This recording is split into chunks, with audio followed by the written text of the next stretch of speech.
I have a message for fish vendors who may be shipping fish in the mail, as well as anybody who may be buying fish through the mail.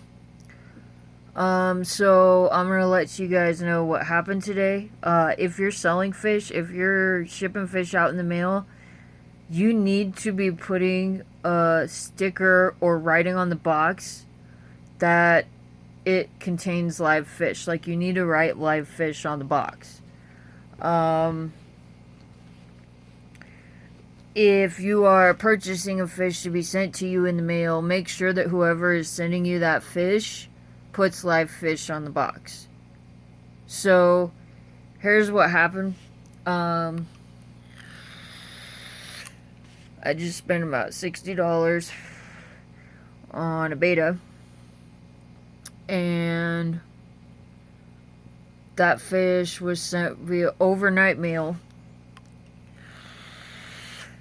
The postal system failed to track the package. So the way that works is they scan it. And I did see people complaining about items purchased on eBay that they were not scanning the packages.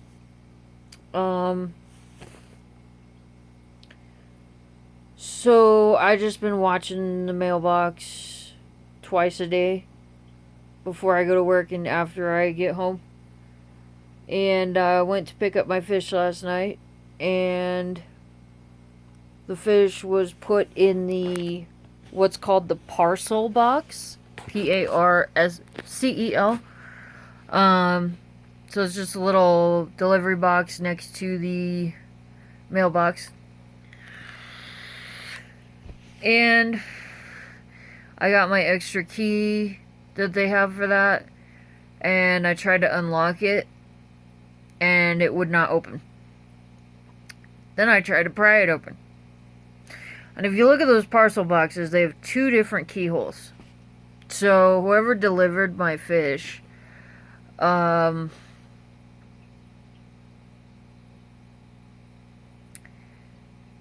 fish, like, they locked that top lock. So I was unable to retrieve my package before the cold of night set in. So that fish did freeze to death in the fucking mailbox. And that is because of negligence of the vendor. So I went over there this morning. Luckily, I found out the post office is open this on Saturday, at least where I live. The guy is shipping out fish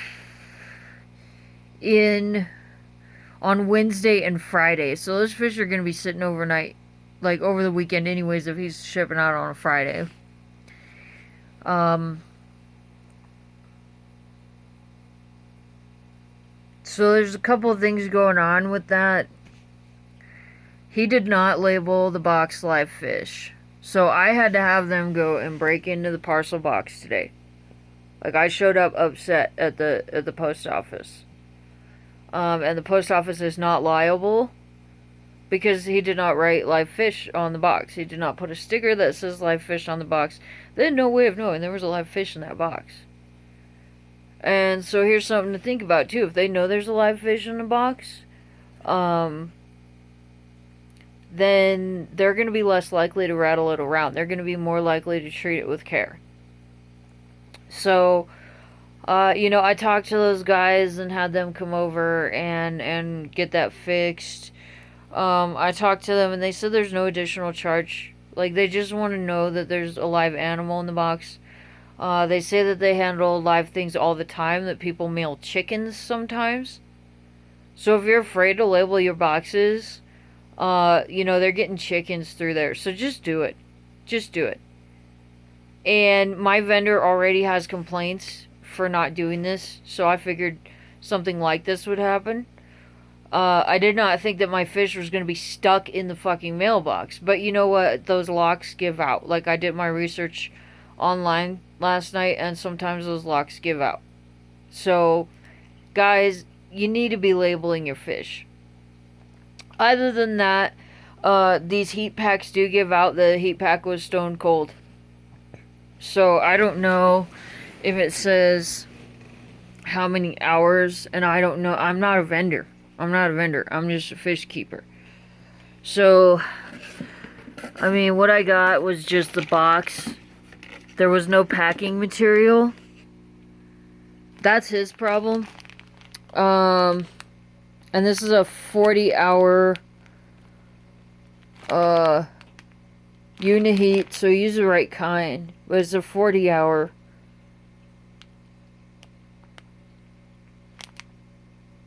So that fish might have been in shipping longer than how long this even lasts. So guys, I was looking at Corey from Aquarium Co-op was posting about how to ship fish. I want everybody to look at that. I'm gonna try to figure out how to hyperlink it to this video. But you know, if you're also receiving the fish, make sure that they put that on the package. Like now that I've had this problem, you know, things do happen. This is pretty fucking ridiculous if you ask me. So don't just trust your vendor to do that. Make sure that they're gonna do that. And I would, you know, this video is being posted for public awareness. So I would like it, you know, if you find this, just share it or something, especially if you got different places in the fish community. I'm gonna put this out there. That did happen. You guys need to be marking your fish. And the post office wants you to do that. They said that if they receive a live animal, like if it says live fish on it, it's not going in the mailbox. They will not put it in the mailbox.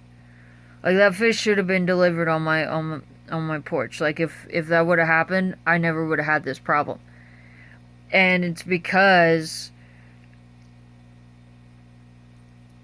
like you know, those mailboxes do give out.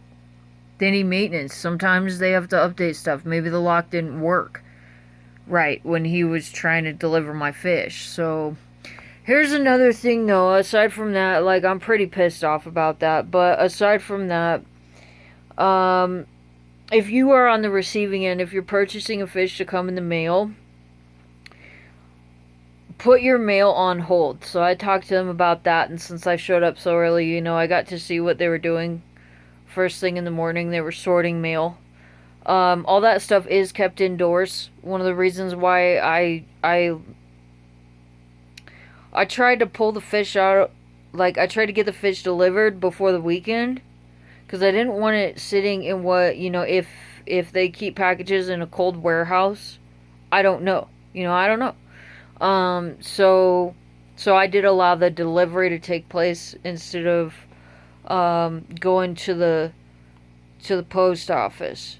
So get your mail put on hold, because then if something does happen, then the fish is like being kept in a warm place, because they do keep them indoors.